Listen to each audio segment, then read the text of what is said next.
nobody here has given up on theatrical. I don't think anybody in this panel and anybody out here as filmmakers shouldn't give up on theatrical.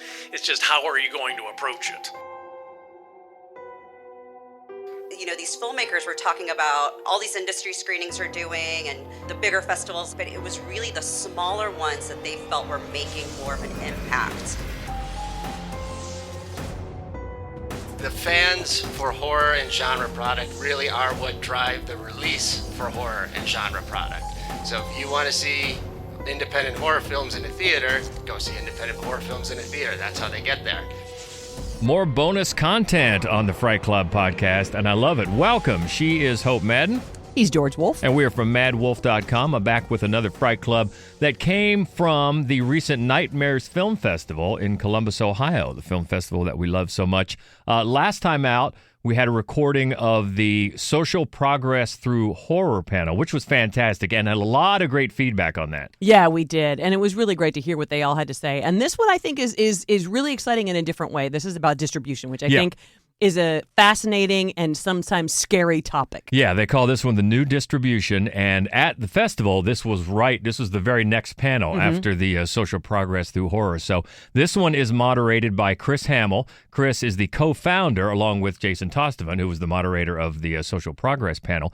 Chris is the co-founder of Nightmares Film Festival, and he is the CEO of our beloved Gateway Film Center in Columbus, Ohio. So Chris is really not only a great person to moderate this discussion, but he's got some great insight in his own right, obviously. But he's got a great panel, and he will introduce the panel, and they will talk about the new distribution and have some fantastic questions from the audience as well. So another reason I've been wanting to record these panels for all these years, and it's nice to be getting such positive feedback about these podcasts, putting them in podcast form. So glad you like it. Hope you like this one. Enjoy the new distribution recorded live at Nightmares Film Festival. Thanks. This is our 6th edition of the new distribution panel. I'm really glad you decided to join us. This panel, much like the other, if you were in the last panel, after doing it this many years, you would think it wouldn't be so new.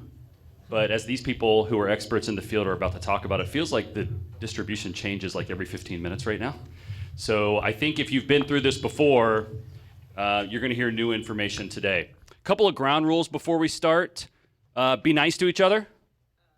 This one team, be kind to these people. They volunteered to do this. If you're not, I will stop the conversation. So I still like you, but I will make you stop talking. And I know you will, Scott. I'm not worried about you. Also, want to make sure you know this is being recorded. So if you're not nice, we have a record of it. I want to say thanks to George, though, behind me here, who's running sound for us today. Give George a round of applause, please. As you may know, George has done a lot of jobs at this year's film festival. Okay, I'm going to ask the panel to go ahead and introduce themselves. They're going to spend about 30 seconds to a minute telling you who they are, what they do, and giving you a few things they're working on or have worked on before. So let's go ahead and start with Wyatt, if you don't mind, and then let's hear from each one of you. Hello, everybody. My name is Wyatt Olestad. I'm the Director of Production at MPI Media Group and Dark Sky Films. We're a production and distribution company specializing mostly in genre titles. Some of our past ones, we run the gamut from classics to contemporary. Some of our past ones are Tobe Hooper's Texas Chainsaw Massacre, Henry Portrait of a Serial Killer, House of the Devil, Stakeland, and recently Girl on the Third Floor from a few years ago. And I handle a little bit of everything, but most relevant to this discussion, theatrical and digital distribution. Cool. My name is Aaron B. Kuntz. I'm the founder and CEO of Paper Street Pictures, and I also run a consulting company called Blood Oath, where we make scary movies less scary to make, is the cheesy tagline. We've made, let's see here, as a writer-director, I've made 4 features. And then as a producer, we're close to about 20 features at this point. Things from, we have 7 or 8 in post. Blood Relatives just played at Beyond Fest, Fantastic Fest, that's coming out soon. Made the Pale Door, the Scare Package franchise, which is a franchise now, which is weird to say. And a bunch of other stuff coming up. So happy to be here. I'm Bill Gensler. I am the Senior Director of Acquisitions at Gravitas Ventures up in Cleveland. I have been there for a year. Gravitas has been around for about 16 years. We have a library of over 3,000 titles, a significant amount of them genre titles.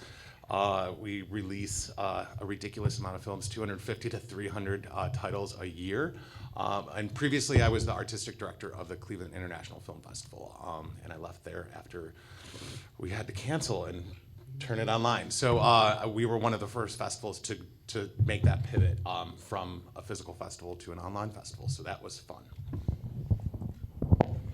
Hi, I'm Cicely Enriquez, and I work for the Owens Group in Cincinnati. And the agency I work for, we handle the publicity and promotions for movie studios. So I handle Amazon, Original Films, Focus Features, Sony, Warner Brothers, Lionsgate, and some of the other major studios. Some current films I'm working on, Bones and All, which was filmed in Columbus and Cincinnati. Tar, just finished Tar with Cate Blanchett. Also, over the years, I've been doing my job for 20. And I've worked on several horror films. I've been here. Some of you have probably seen me in the past here at the festival promoting some horror films. So, I'm Scott Donnelly, CEO at Good Deed Entertainment and Cranked Up Films. Cranked Up Films is our genre division. And we distribute and we also produce. Right now, a couple films that you may recognize is Nightmare Cinema is one that we produced and distributed. After Midnight is a distribution title. Extraordinary.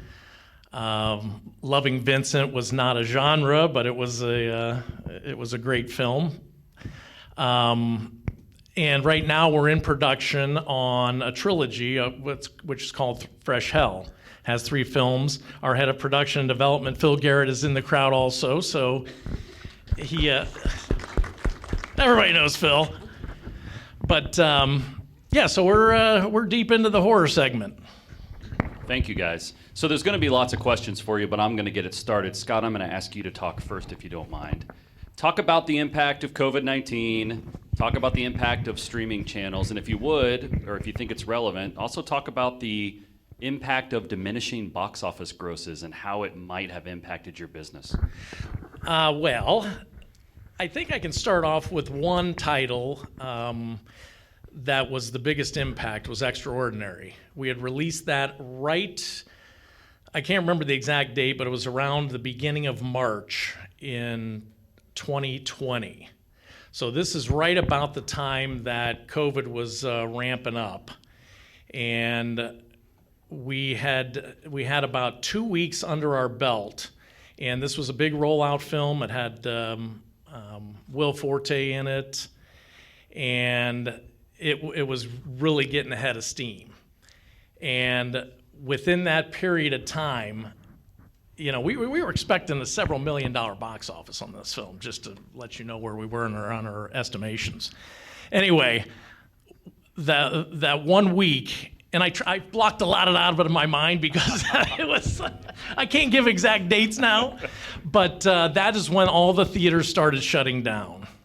And needless to say, it was a casualty of that. Now, one of the things we did do is we went right to, we didn't go to streaming with it. What we tried to do is we did a virtual theatrical. So we were one of the first ones that started getting involved in the virtual theatrical, of releasing them so that you could watch them at home and calling them virtual theatrical and so forth. Now, it didn't do near what it would have done. It's done very well on streaming and transactional and so forth. But that was a definite casualty that we were involved in with that. Now, that being said, theaters are making a comeback. I mean, I can't speak to the actual theater business per se. Chris obviously would know more about that, but from our end of it as independent distributor, we've noticed a lot more. I think what we're seeing is the studio films are starting to do pretty well. People are starting to be very careful with what they're spending money right now, it seems like. And that being because, obviously gas is about $4 a gallon. Food has skyrocketed. I mean, chicken's 3 times the price what it was. But I think people are being a little more cautious of what they're spending, and if they're going to a theater, they're picking and choosing what they're going to spend their hard-earned dollars on. So, it's an independent film that we really don't know cast, we don't know what it is, or do you go to a studio film that they have an A-list cast throughout that everybody knows of, and they're going to drop their money that way. From the streaming standpoint, people are still doing it. AVOD's work has become a highlight in a lot of things, which is your advertising, video on demand. And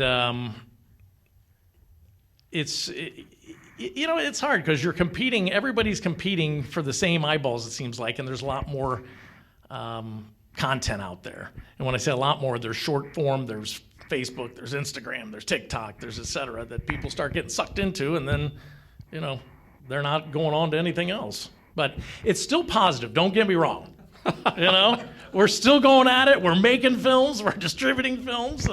I don't want to be a downer on this because there is a market out there. Wyatt, what about you? Same question. What's happening? How's COVID-19, box office grosses? How are those things affecting your business? So, we had pretty much the same issue as our theatrical campaigns were ramping up at the start of the pandemic. The theaters themselves were closing, and as a result, we had to switch to streaming a lot of times ourselves and virtual cinema. One of the main things, though, that the pandemic really has caused is just a lack of film product that's out there. There weren't as many productions happening. And thankfully now, that's kind of gone back into, if not full force, then close to what it was before. So we're finally seeing, a steady input of films being made.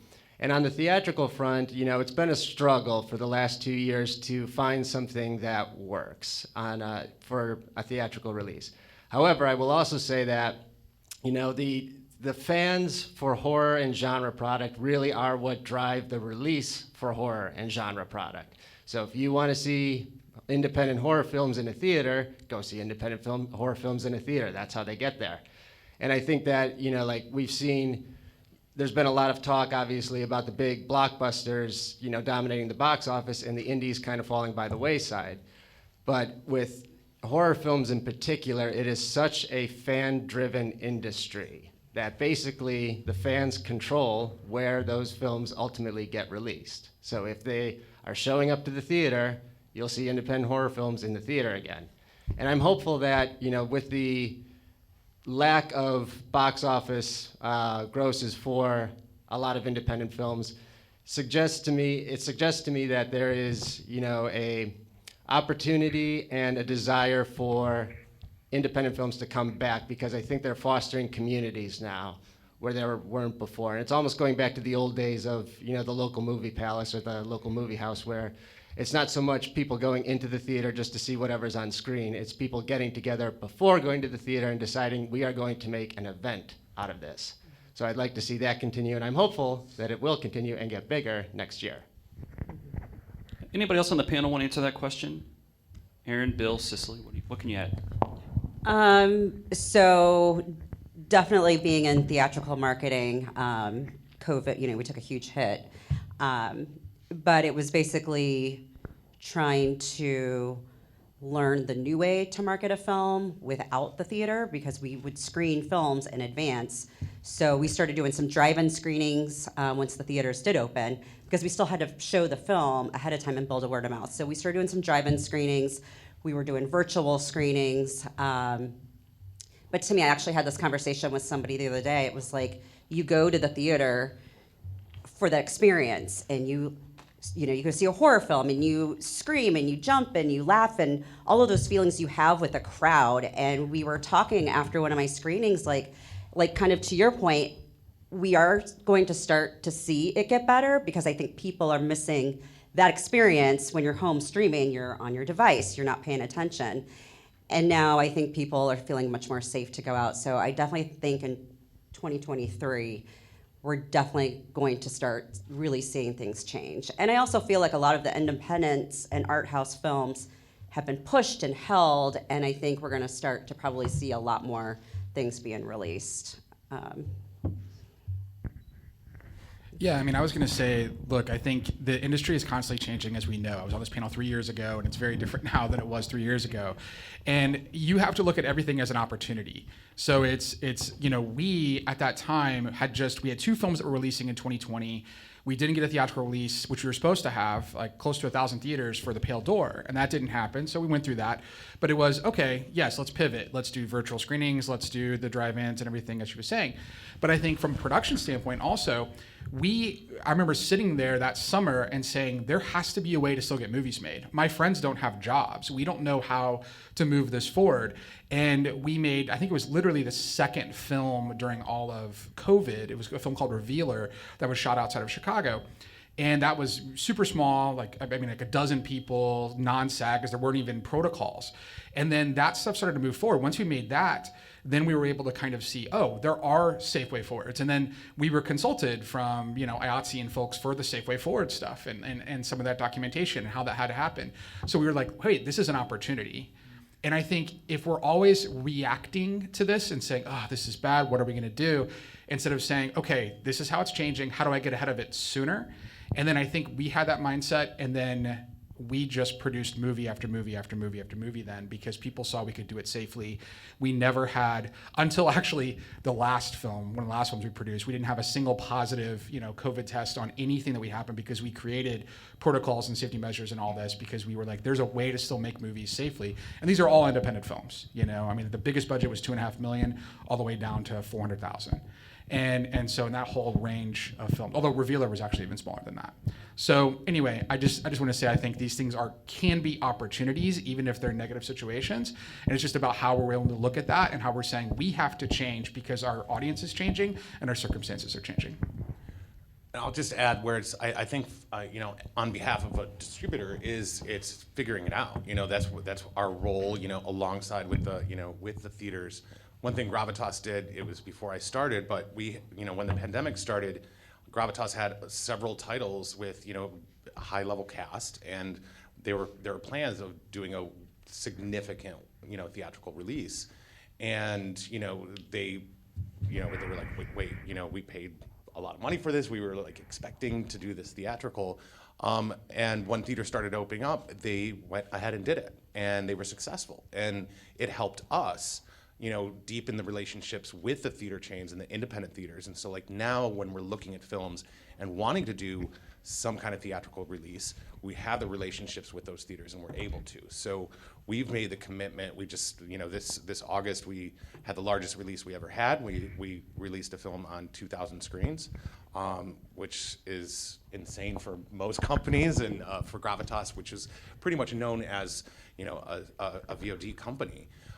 It was really significant. And so, through 2023, my goal as the head of acquisitions is to find at least 4 to 6 of those films that we're going to do any kind of, like between 100 and I don't think we're going to do 2,000 again, but like 100 and 1,000 screens to do our part in making the theatrical experience come back.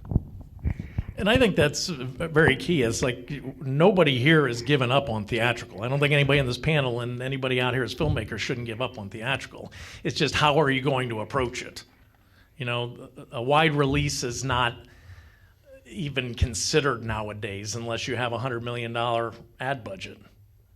And, that's not our game, but 2,000 screens is reaching out there.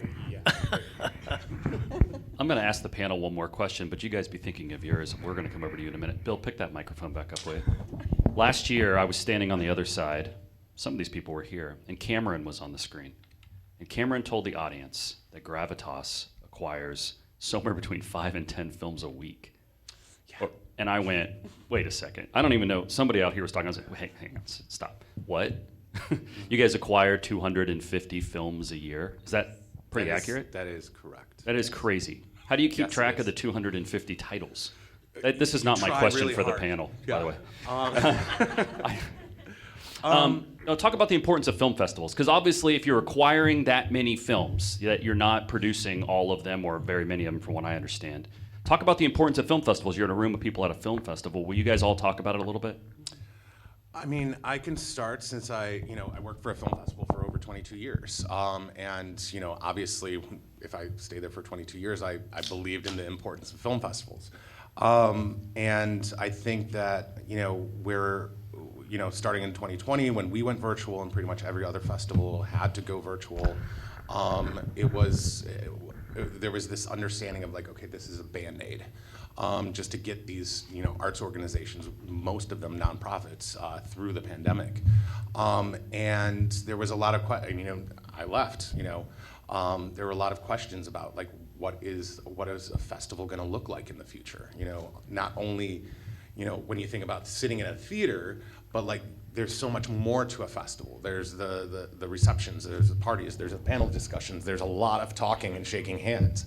And I think that now on this whatever side of the pandemic that we're on, however you want to define it, the festivals are coming back.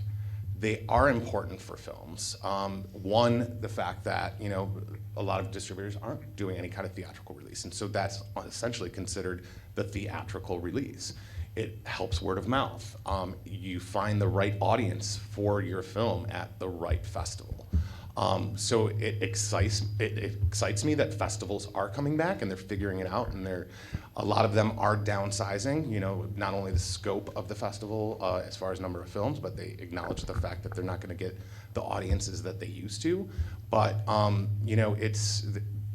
there's just nothing like a festival to see a film and to launch a film. And from a distributor, now an acquisitions person and at a distributor, my point of view for festivals is that it is ridiculously important. Where it's just like not only to, like I said, finding the word of mouth and getting finding those audiences, but it serves that itch for a filmmaker to see people in a crowd and see their films on a big screen that distributors can't fulfill all the time for every film. Who else wants to take that question? Talk about I just wanted to make a couple points on that. I mean, everything he said was perfect, but Congrats, Bill. it's exactly You what I was did it. thinking. But I just wanted to make a point. Last week I was at Heartland Film Festival in Indianapolis, and I was with some filmmakers. You were there? Huh. Maybe we passed each other.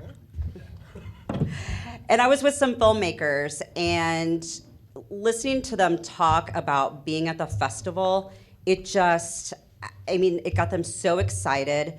And, you're talking about, finding the right audience, building that word of mouth. It's so important. And, these filmmakers were talking about, all these industry screenings are doing, and, the bigger festivals like Telluride, but it was really the smaller ones that they felt were making more of an impact, because they would have an audience of just movie lovers who loved film and would ask really great questions during the Q&A and great conversations. And I think it is finding that right audience, that right festival to build that word of mouth. I think that was I was going to say something else, but I can't remember. But.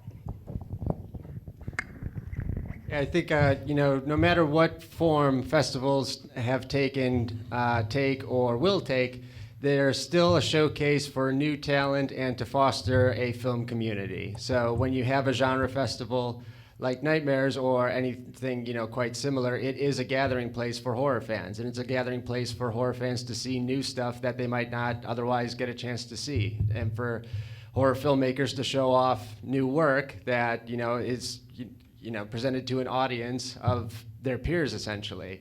So I think from acquisition/distribution side, we'll probably always consider festivals to be what's the next thing coming? Who are the new talents that are on the rise? And we're always scoping those things out. Trust me when I say this.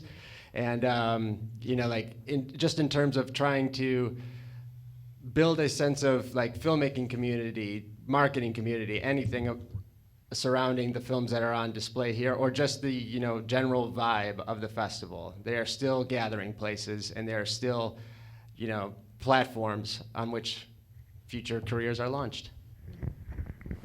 Yeah, I was going to say that I think every movie that we've made, just about has come from someone that we've met at a festival. Wow. Right? So it's constantly that case. I mean, Scare Package alone was created out of, we had played a bunch of shorts with a bunch of other short filmmakers, became friends with them, and said, how do I work with these people if I'm directing and they're directing? It's like, oh, well, let's all direct together then. And then all of a sudden, an anthology was born, right? And now we're doing a second and a third. Announcement, I guess. But, so these things are Spoiler. continuing to happen. And I think, I think there is something about, and these other films that we even have in development are people that I've known at the festival circuit for years and years and years.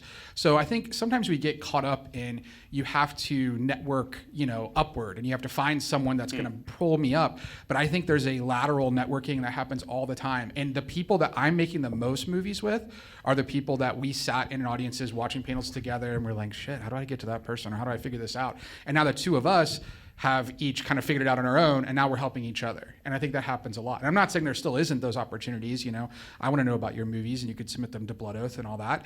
But at the same time, there's just something about the person sitting next to you that you've kind of been through it together, and you're coming up together, because somebody will get an opportunity, and then that person will give you that opportunity back.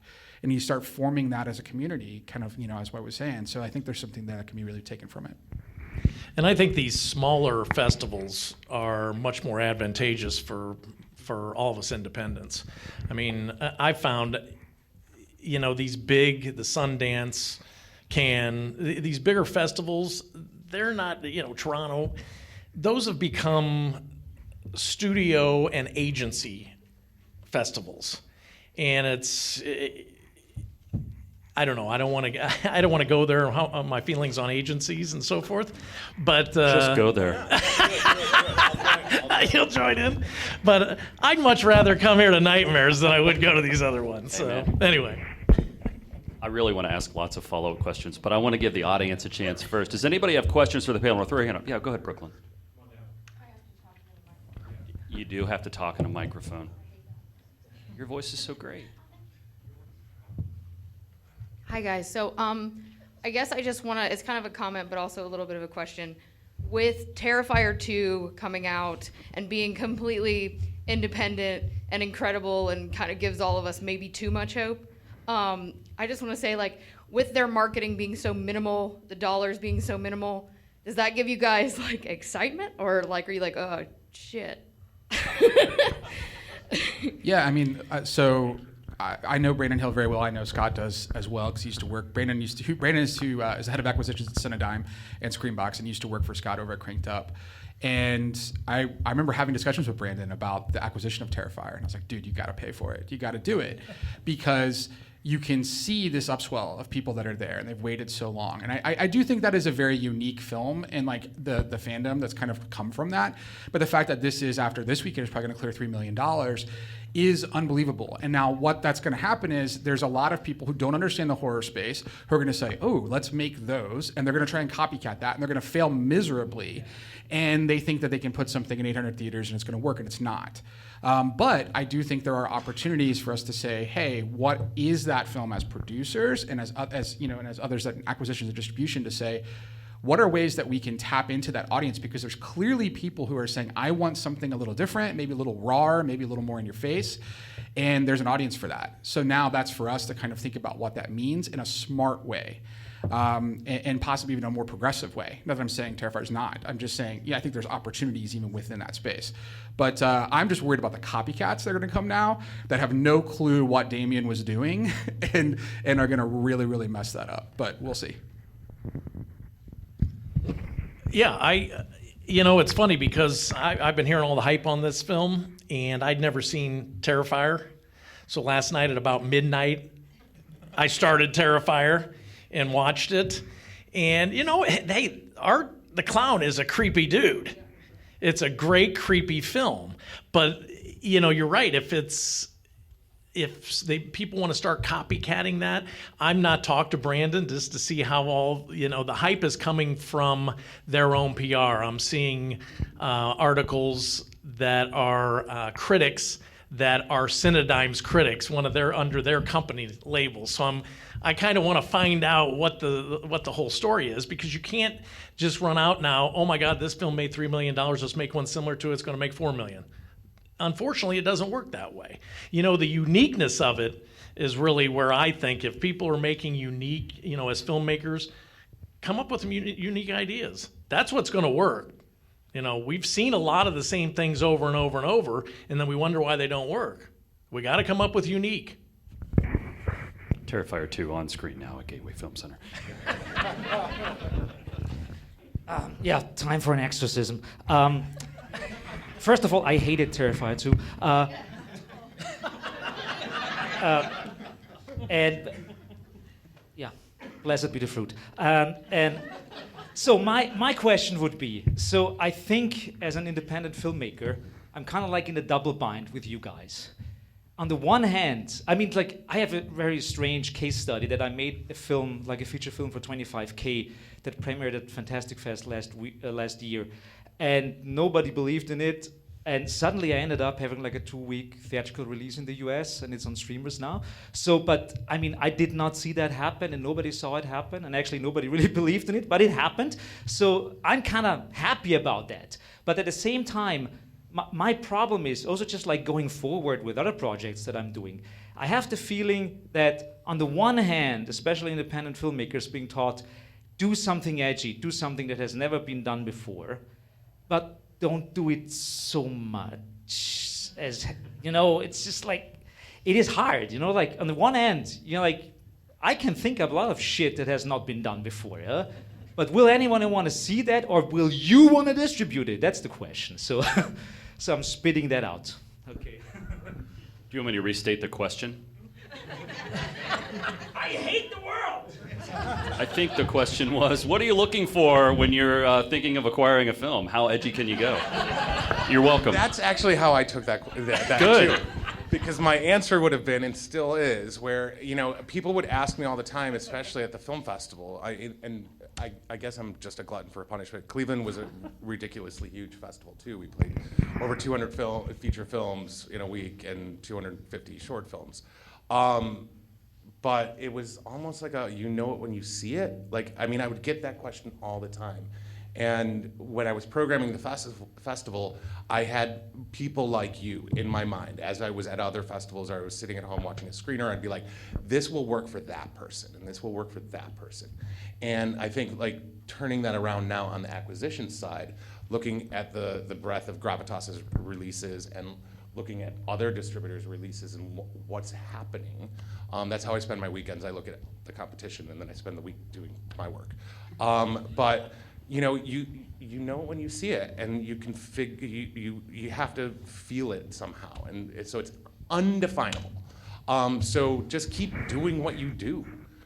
Somebody else will appreciate it and understand it and agree with it. And every once in a while, it's only one person. Sometimes it's millions. So it's do what you do.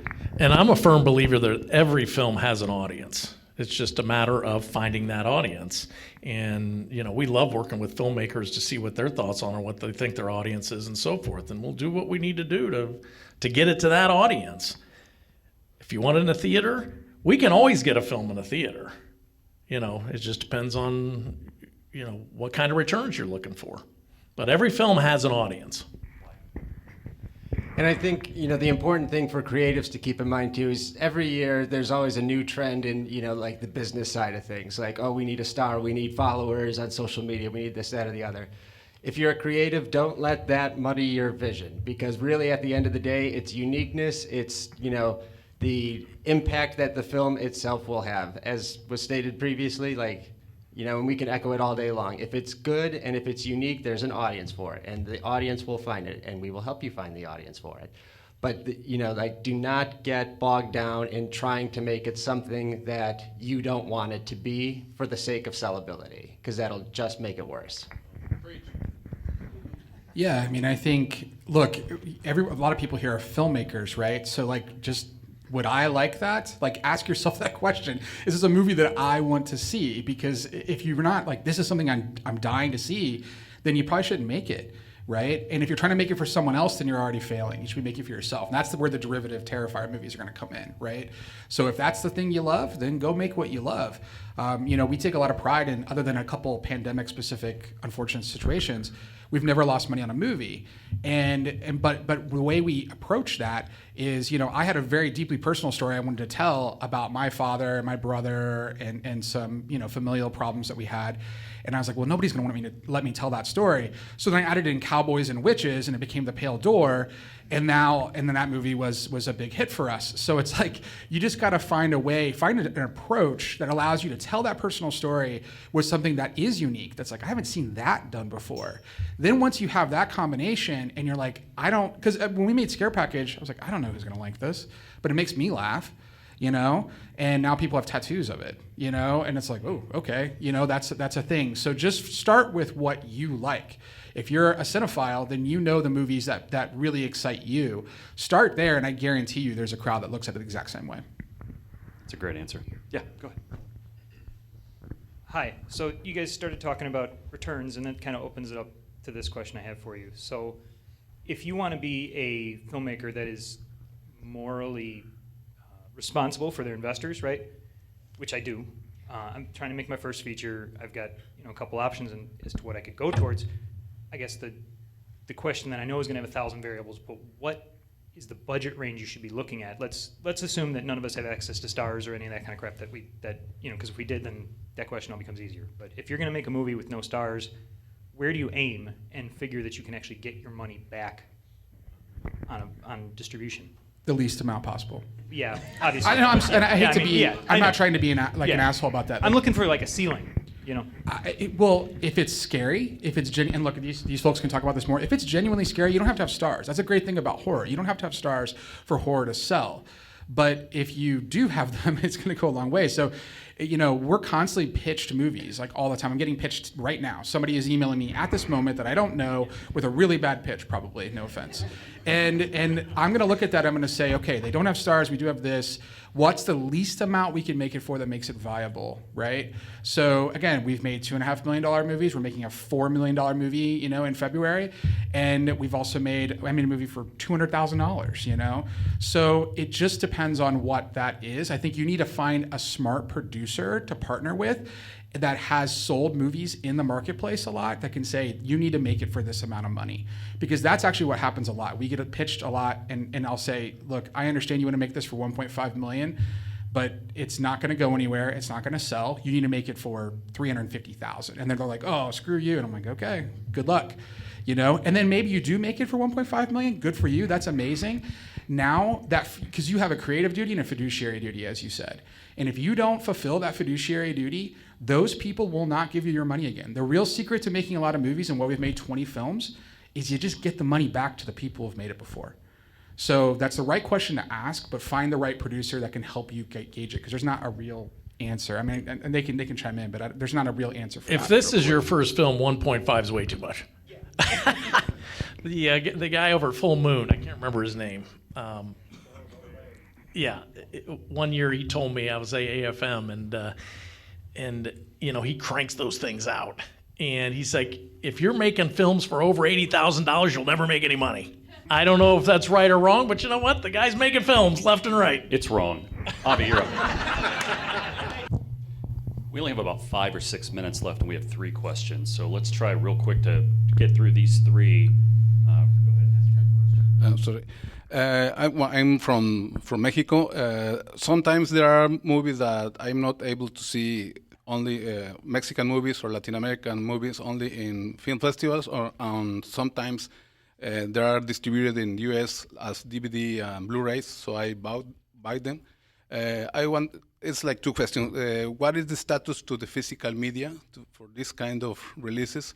And what's the importance that filmmakers, when they get this kind of deals, to make all the noise possible on their own media?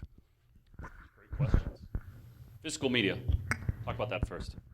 So obviously, physical media in general as a mass product is on the decline. But, we're also seeing sort of boutique labels still being able to put out, really great releases of films on physical media. And it's basically for a collector's market. And they really do well on physical media because it's so targeted to that audience.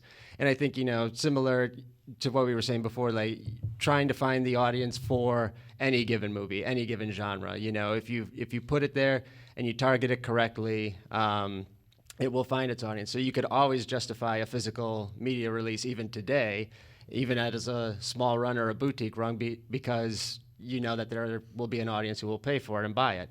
And to your second point, the filmmaker's responsibility for promoting it, et cetera, as much as you can, as often as you can, all the time. I doubt anyone on the panel is going to disagree with that point. Yeah, you're welcome. Hi. We've seen a shift in what puts butts in seats from studio movies in the past few years. Used to be you could put two beautiful people who had name recognition in a movie and it didn't matter what it was, it would make a lot of money. Now it seems like the MCU, Star Wars, it's all franchises, and then The Last Duel and Amsterdam and like cast-led things are kind of flopping, and like people aren't coming out to see them unless they're franchise properties. On the independent side, I still feel like there's kind of a push for all of us to have like a star. I have something that kind of has like the franchise stuff. My current movie is a sequel to an existing film. So I have the franchise stuff, but I still don't have like the B-list or, A-list or C-list star. So kind of what are your thoughts on that in terms of like, are you guys looking at franchise potential as well? Or are you still kind of looking for the name? You still want to lead with like the recognizable actors and crew? I mean, this is, I think, more for them, but I know we keep, like the conversation comes up a lot about having the star, which we talked about this a little bit ago, or that B-list actor in your movie. But it made me think of something I saw recently. I have no idea what movie it was. But I remember watching it thinking, this actress is incredible. Like, who is she? And she was young. I went on IMDb, and this was her first feature film. And I just felt like it was more about the story, and like we've been talking about, finding that audience and connecting. And this movie is being released by a major studio, it might be like Prime Video, I'm not really sure. But the point is that I don't feel like it always needs to be that star that these studios or distributors are looking at. And I think the focus needs to be more on the storytelling. Yeah, I mean, I will say I think where it still really plays a big piece is in the international sales model, right? So if you're trying to get financing for your film, there is an archaic look of these types of like 45-year-old men that are gruff and doing shit that is going to matter to international markets, that if you can get them in for a certain amount of time, that can actually help you. So there is an opportunity there. But if you're talking about a true genre film, make it as low budget as you can, make it scary, make it interesting, make it fresh. And I think there's an opportunity there that, these wonderful folks would definitely take a chance on. And when we're looking to finance ourselves, like for different films, like independently, it's like, we're looking at how that plays in the international space too. So, but some recognizability is good. It doesn't even have to be a big star. I think that just even a little something can give you just a little platform to stand on that's like, oh, I remember that person. It just kind of separates you a little bit from the crowd, so that can also help too. One more quick question. Yeah. We got about 1 minute. Cool. We've talked obviously a lot about like money. Wonderful. As creative producers, people that are producing content, not just distributing it, where do you get like your artistic fulfillment? Would you mind just talking about kind of that side of things, like that little piece of the process for you? Talk about fulfillment artistically. I feel like I was talking a lot, but okay. As a creative producer, I think we're making things that we just want to see made, and people that I love. I mean, honestly, like it's like I'll have someone who's a friend and I see their passion about it, and I'm like, wow, I want to help you get that made. We just made a film with Emily Higgins, who made her first feature when she was 12 years old, and everybody still looks at her as a child, that's there, and they're like, oh, that's the child filmmaker. And she would tell me these stories, and she's this amazing writer. And I remember being at places in Austin, and we're hanging out, and she's like, I just can't get this movie made. I'm like, you can't get this movie made? What are we talking about? And I said, can I help you? And she's like, oh my God, please, I didn't want to pitch you. And I'm like, no, you should have pitched me. I wanted to know this. And then we got that movie made. It's called Sorry About the Demon. It's coming out in January. And and that was one of those things where it was just a person that I wanted to work with and I cared about, so there are also people that I know that I don't want to work with, and that happens too. So I think creatively, and what really drives me is like, are we giving opportunities to someone? Am I working with people that I want to be around, that you care about? And then are we telling something new? Like, have I seen that before? Does that feel different? And again, the word fresh sounds so cheesy, but it's really, really true, at least from what we do at Paper Street Pictures, and Cameron Burns, my co-producer with everything too. It's just finding things that feel different and have a perspective that maybe aren't our own, that it's a story and that's another thing. If Cameron and I as writers, if we can write it, we'll probably write it. But if it's a story that we can't write, that's exciting. And it's like, ooh, I don't even know what that's like. I don't even know what that perspective is. Let me dive into that. That's really, really cool. And that's really interesting. And that's what excites me. And I agree that fresh and unique are two key components in independent filmmaking. So remember those two words. Anybody else? For me, it's pulling together so many different ideas. Like when I was programming the festival, it was curation, and I view acquisitions the same way. Where it's now I get to essentially program 12 mini film festivals, a year in our monthly slate, and all of those filmmakers have different stories, different points of view, and it just makes me personally a better person, being part of that. Okay, real quick, we have 30 seconds. Starting with Wyatt, just tell the audience what you have coming out next or what you're working on, what you're about to release. One film. That means you, Bill. We actually have a bunch of new titles coming out in 2023. Our latest actually is Symphony, which just premiered here a couple nights ago. Congrats. So that is now, thank you. That is now released, and we are going to be ramping back up with releases in January, so be on the lookout in the first part of the year. I can't talk about any of them just yet, but they're all awesome. Aaron? So we have Revealer that's out now on Shudder. We have Scare Package 2 that's coming out in December. We have Old Man that just released last week with Stephen Lang that Lucky McKee directed. That's in theaters now. It was actually playing here at one point. Thank you very much, Chris. You're welcome. And then in November, we have Blood Relatives. That's Noah Segan's directorial debut with Victoria Morales, which is wonderful. And then in January, we have Sorry About the Demon that I discussed. And then we move on, and my next directorial film I'm directing, we start in March, and then we have a TV show that we're starting after that in the summer. All right, Bill. We just released The Inhabitant a couple of weeks ago on over 100 screens. It's now available on all the TVOD services. It's the story of a descendant of Lizzie Borden. Nice. Cicely, what are you working on? So the genre films I have that I'm working on, I mentioned Bones and All, opening the Wednesday before Thanksgiving. I think that's the 23rd. I haven't seen it yet. I'm super excited to see it. Also, Prime Video release this month is Run, Sweetheart Run. It's awesome. It's so good. So I recommend watching that. And at Prime Video also has Nanny coming out end of December. Did you see Nanny? Yeah, I saw it. It's playing. It's going to play here at Thanksgiving. So yeah. So there's a few, genre that are coming out, streaming, theatrical. We have a lot of films that are coming out here shortly. Genre Rise, we just released After She Died. We released another one that was a drama called Carmen with Natasha McElhone. It went theatrically. It was doing very well. It's still in some theaters, and it's on TVOD also. And then we're also in production on our trilogy, as I said before. It's called Fresh Hell. And they're right in if you want to hear more about it, Phil would love to talk to you about it. But we're right in the middle of the second film for production. The third one will start a few days after this one finishes. And then we have another 3 lined up for next year. And, our goal is to be producing films along with distributing them on a consistent basis. So, how about a round of applause for this panel? Thank you guys for being here. We really appreciate it. As Jason and I, you've heard us talk. We really, really believe that you're in a community. So meet these people after the panel. I'm sure you have more questions. They'll probably all be in the lounge after this, right? I said probably as a kind of a joke. They'll all be in the lounge after this.